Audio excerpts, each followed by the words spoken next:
Hello and welcome to Impact the Borough, a podcast from the Greensboro Chamber of Commerce. I'm Brent Christensen, the President and CEO of the Chamber. Each week we'll highlight what we're doing to start and grow businesses, create quality jobs, and develop our workforce. We'll also check in with our community partners to share inspiring stories and important information from across our community. This podcast is brought to you by Truliant Federal Credit Union, a modern, mission-driven financial institution focused on the needs of its members, the businesses it serves, and our community. With 5 locations in Guilford County, including a dedicated commercial lending office at Friendly Center and a highly rated mobile banking app, Truliant makes it their business to help you grow yours. Visit Truliant.org for more information. Good afternoon. So I'm Marvin Price. I'm the Executive Vice President of Economic Development for the Greensboro Chamber. And today we have 2 developers from Greensboro that are going to give us insight into economic development, the process, and what companies are looking for in real estate when considering to locate their business. First up, we have David Ramsey. Could you tell us a little bit about yourself? Hey, Marvin, I'm David Ramsey. Thanks for the intro. I'm with Landmark Builders. I'm the Business Development Director. I am not in development per se. We're on the construction side of that, but I'm glad to be here with you today. Thank you so much. And next up, we have Evan Stone. Hey, Marvin, great to be with you as well. My role is the Vice President of Industrial Business Development with Carroll Industrial Development. And we're a subsidiary of the Carroll Companies, which is a 40-year-old development company. And on the industrial side, we have a portfolio of greenfield land we've earmarked for industrial development. And our real model is build to suit, lease back, retained ownership. But we play in that space, in the development space, in a whole different host of ways. And so my background, as you know, similar to David's, is economic development and building construction business development. Okay. Well, thank you guys so much. So the first question that I have is, David and Evan, if you could tell us a little bit more in depth, what do you do and what's exciting about this work for you guys? Yeah, so I'll kick that off. To be clear, Carroll Companies is a 40-year-old development company and really jumped headfirst, has a portfolio of land of around the country, I say Texas East, of a little less than 2,000 acres. The portfolio of land that we've earmarked for industrial development. And so my role is to prepare that land, be it site studies, so phase 1 geotechs, archaeological, endangered species, so on, for development, and then take that to our civil engineers, get conceptual plans done. And then also the marketing piece. I mean, business development is largely marketing. So it's everything from drone flyovers to site brochures, to interfacing with brokers and all of that. So it's kind of, while my role is business development, it's also planning, conceptual, site preparedness. And so a lot of my time is either spent on the site preparedness side or on the marketing interface side. And really we're trying to get our land portfolio in front of end users or brokers that represent end users. Thanks for sharing. What about you, David?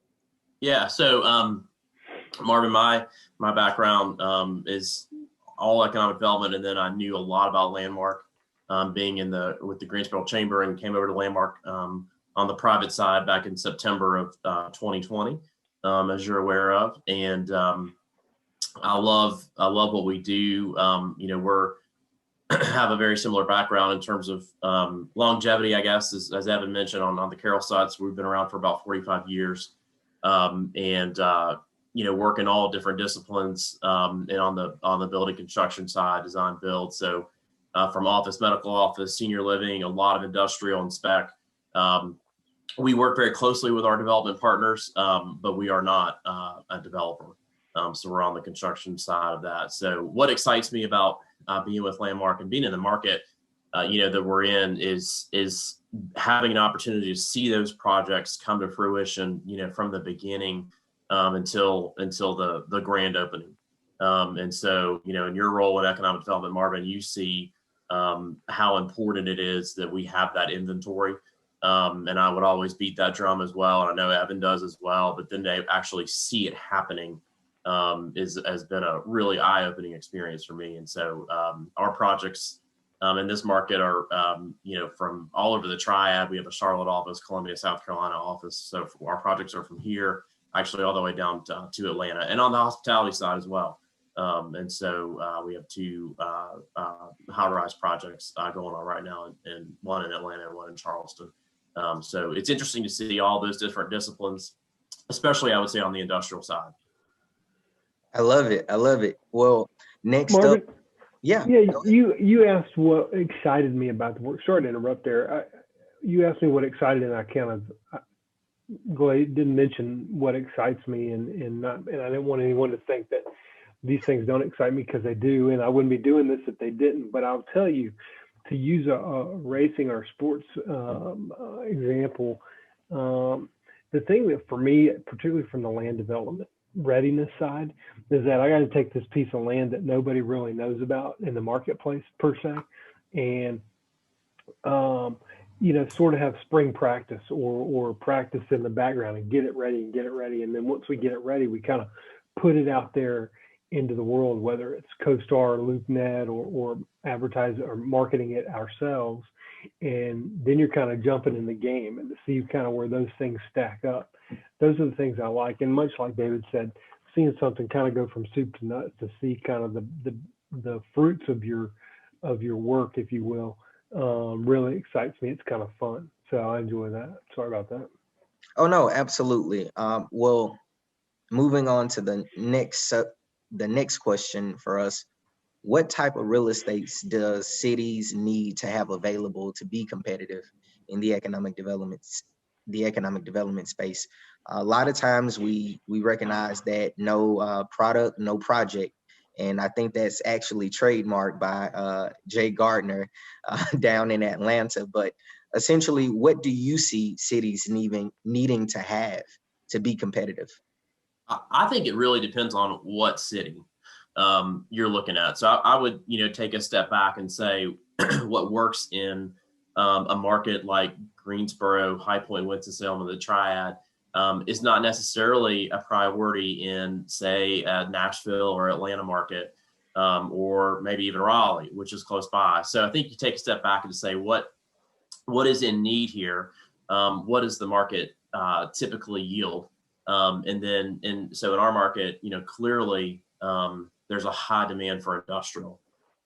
What I think is interesting in the market that we're in now, not the geographic market, but the market cycle, is any spec building right now is almost turned into a build to suit. And so we see spec buildings that are leased, pre-leased before they're even finished, or if they do hang out on the market, it's for a very, very, very short time.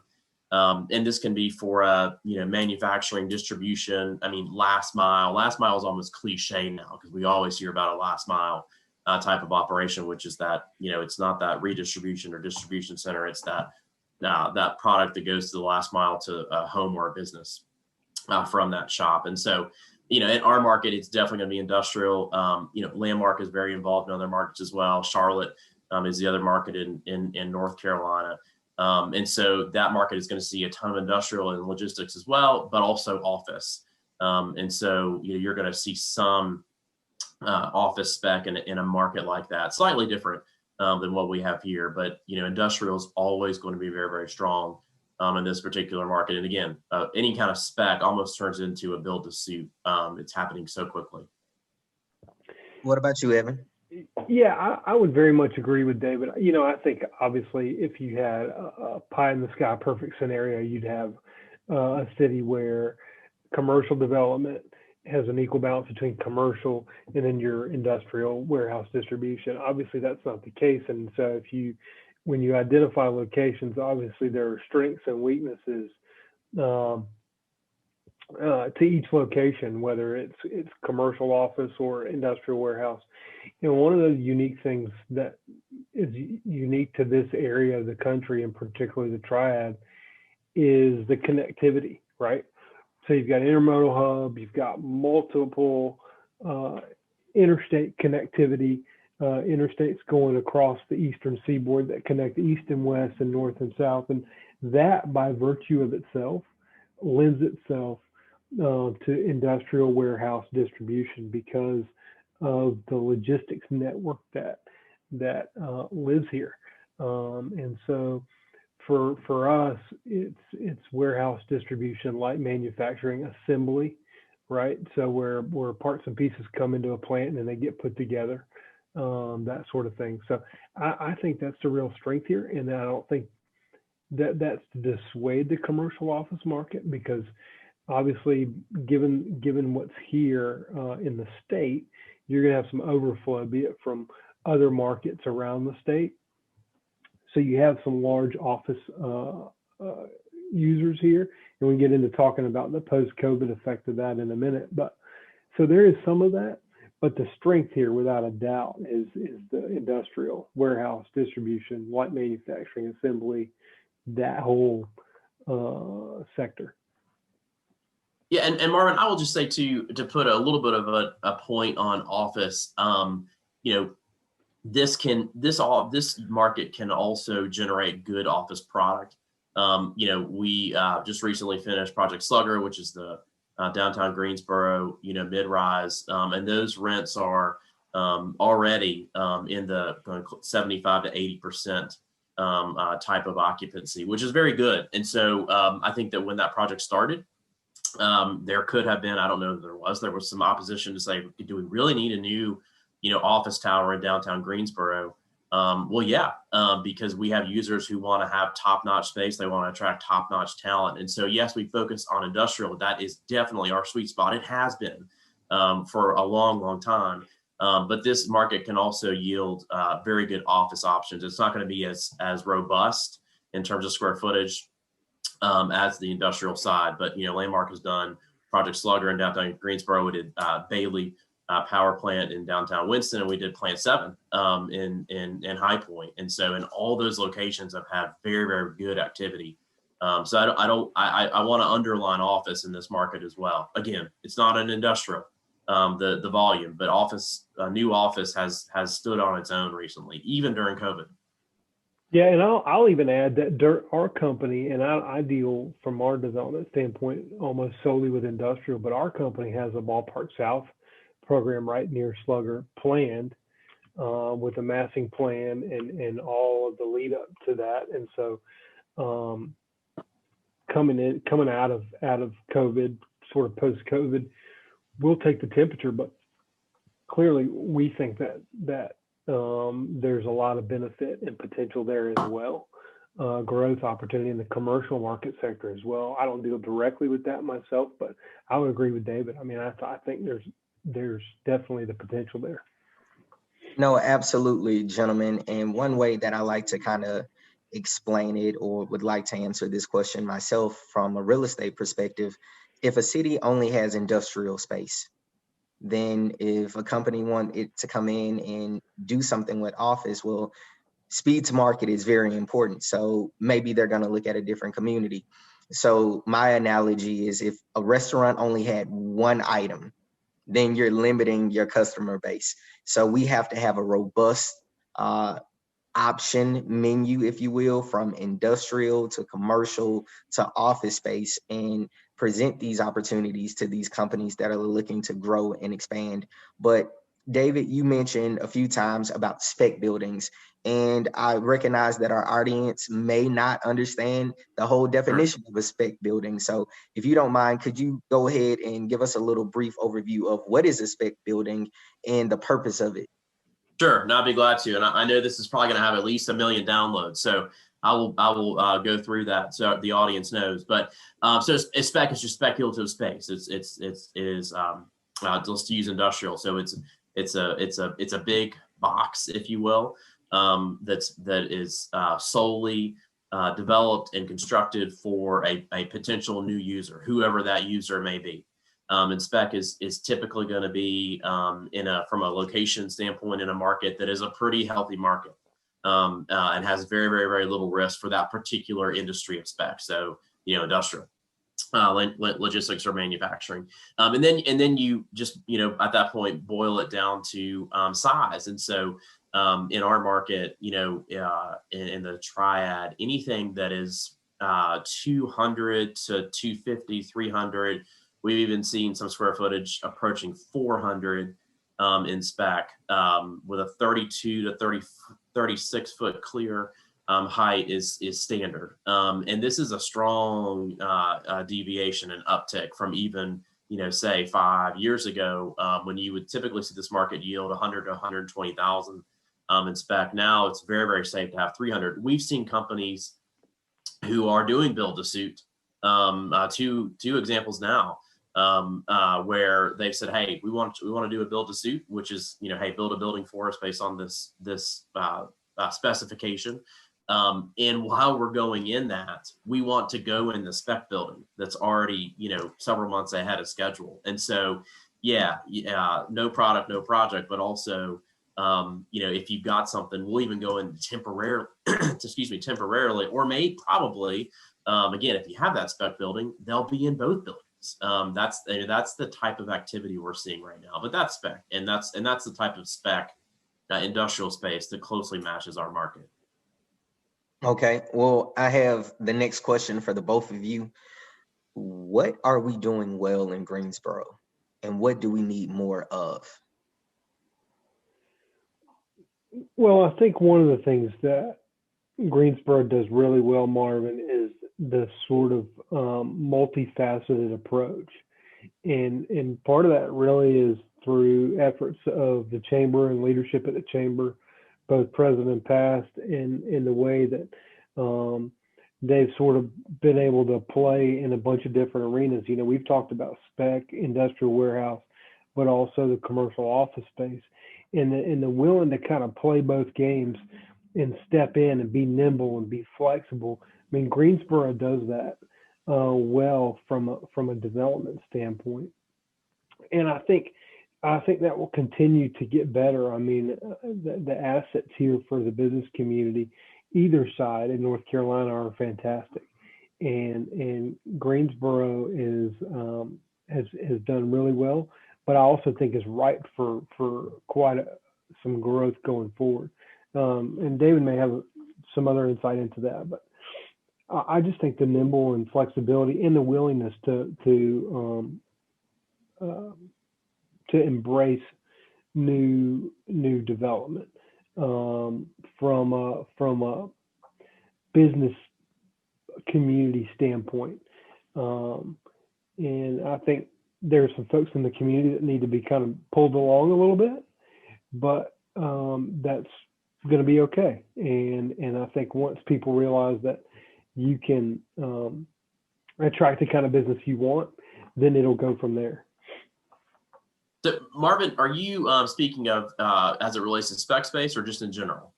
Just in general. Okay, just in general, yeah. So I would totally agree with everything that Evan said. I would also say and pile on that this community does well when things really need to get done, and when there is a banner project or something that is going to make a difference.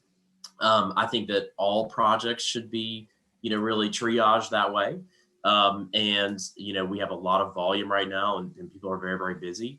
But this market is not other markets in the state, and so we have people in place who recognize that. And so when something comes across, that desk of a set of plans or drawings, that needs to move very quickly. And so we've seen that happen on the construction side at the city of Greensboro. When you can call leadership at the chamber and get them, via text or grab lunch and say, hey, I just want to let you know this is coming. Or when you see the city manager out or the director of planning or whomever, and say, hey, we really need some help here. And those teams, they are very accessible. You just have to call them. And if something gets, delayed or whatever the case may be, that can usually move very quickly. And so I do see a sense of urgency, again, when that urgency is communicated. And so we do a good job of that, I think, all over the triad, but you're asking about Greensboro, especially. And so So I think that's right. I think that we also do a good job of highlighting areas that need to move very quickly in terms of regions. Eastern Guilford County, Eastern Greensboro has seen a tremendous amount of growth just in the last few years. These are areas that we could list every project, but from pre-pack to Publix to even some office projects in that area that have really changed the landscape in the last 2 years in this region. And again, it's for a multitude of factors. One of them in this region is workforce. And so, you look at how our workforce is tied to logistics, manufacturing, just those two, which we see a lot of growth. And we have a workforce system, both a workforce system that is accessible, that can be trained, but also space. That's a perfect yield scenario. That project is going to go to that location. And so I think we do a very, very good job in getting projects through, and then getting the talent aligned to that project. And then at that point, it may come down to an incentive or two. But at this stage that we're in this market that we're in, it's time and talent, and those are two things that we have. Well, for me, I think one thing that we're doing well in Greensboro is that I think we've made a name for ourselves. I think it's difficult at times for people to see that, but knowing that people recognize us as the third largest city and the ninth largest state, that has some weight behind it, right? So the one thing that I want us to do more of as a community overall is beat that drum as loud as we possibly can, because we have so much great news and so many great things going on in the community that sometimes I think we take it for granted that, hey, our art scene in Greensboro, like, hey, it's just whatever, right? Kind of thing. Or how many graduates that we have or are able to retain here, or the affordability. I just purchased a home here, right? And being able to afford the kind of home that I have, I would not be able to afford that in the Charlotte market. So I think we have to tell that story, continue to push it out to anyone that is willing to listen,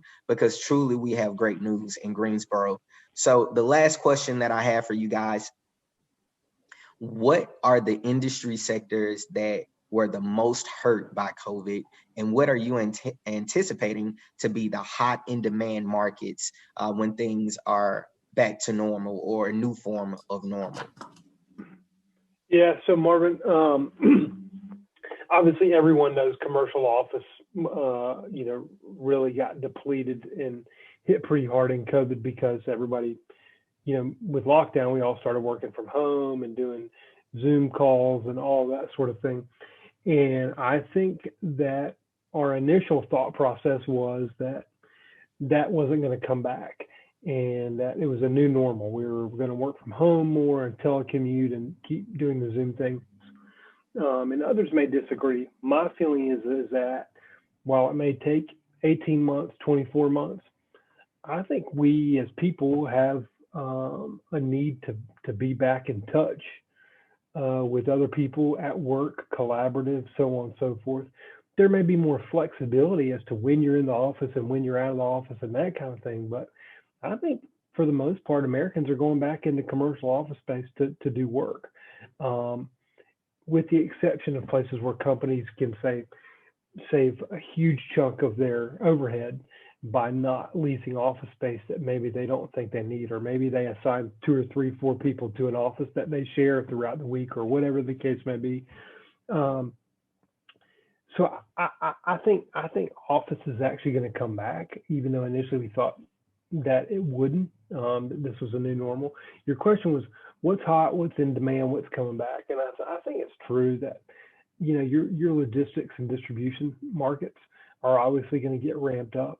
But I think we were doing that anyway, right? Brick and mortar sales, retail, that sort of thing was going away anyway. We all order on Amazon, whether we like it or not, even if it's just for the 1 or 2 things a year that we can't find elsewhere, or we order our groceries on Instacart, or whatever the case may be. That marketing distribution sector is going to take off coming out of COVID, but it was anyway. We might have just pushed that ball further down the field with COVID. It might have just sped it up.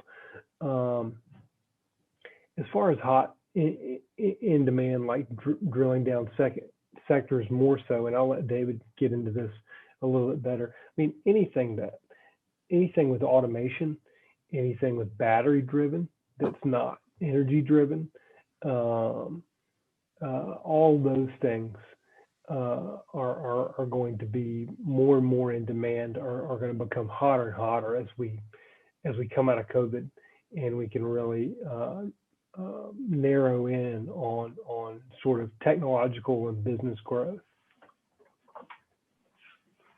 So Marvin, I would also say, to answer your question, we don't know, and I maintain this, we don't know what the new trends are coming out of, a pandemic. What I think has happened is the pandemic has accelerated trends that are already there. And so, Evan mentioned the, e-commerce, e-retail effect, having a tremendous influence on traditional brick and mortar retail. That was already there. And it really accelerated, that trend. And so we continue to see logistics, manufacturing, especially distribution logistics, having a big effect on this. I do think, though, at the end of the year, we will see the country focus a little bit less on durable products and shifting into different consumer items, such as travel. And so we may not see that addition on your home. It may go into a vacation club or whatever. And so, people are ready to get out.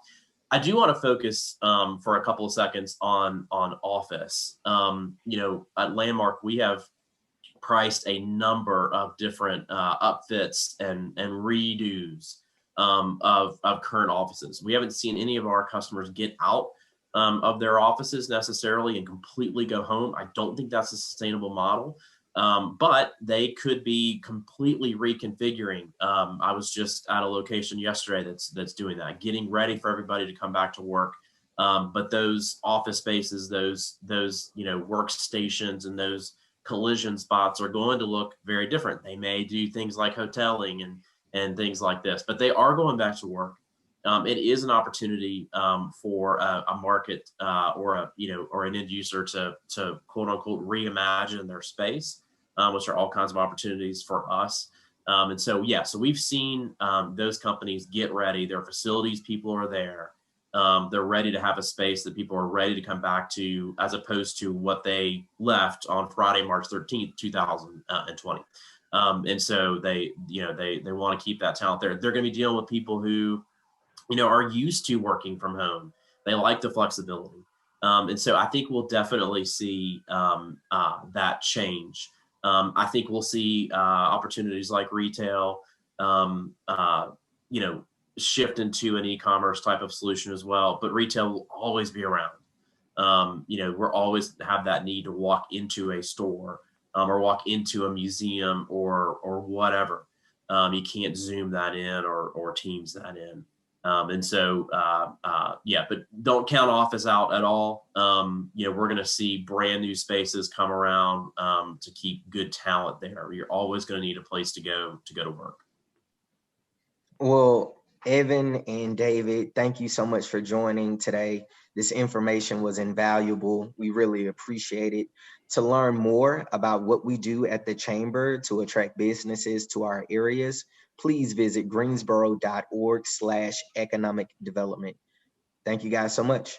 Thank you, Thanks, Marvin. Thanks, Evan. Bye-bye.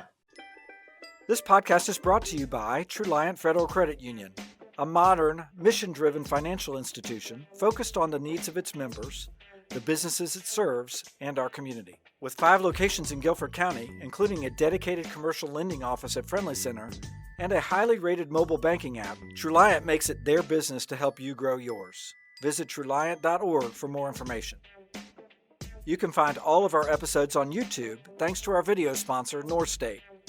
Make sure to subscribe so you'll get new episodes delivered to your device each week. You can follow us on Instagram, Twitter, and Facebook at GSO Chamber. See you next time.